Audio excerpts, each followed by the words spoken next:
அகண்டம் ஏழுமாகினாய் உவ்வெனும் எழுத்தினால் உருத்தரித்து நின்றனை மவ்வெனும் எழுத்தினால் மயங்கினார்கள் வையகம் அவ்வும் உவ்வும் அவ்வுமாய் அமர்ந்ததே சிவாயமே. ஓம் நமச்சிவாய ஓம் ஓம் நமச்சிவாய ஓம் நமச்சிவாய ஓம் ஓம் நமச்சிவாய ஓம் நமச்சிவாய ஓம் ஓம் நமச்சிவாய ஓம் நமச்சிவாய ஓம் ஓம் நமச்சிவாய.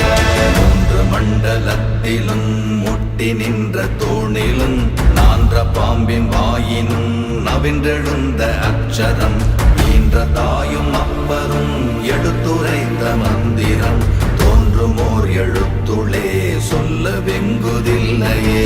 ஓம் நமச்சிவாய ஓம்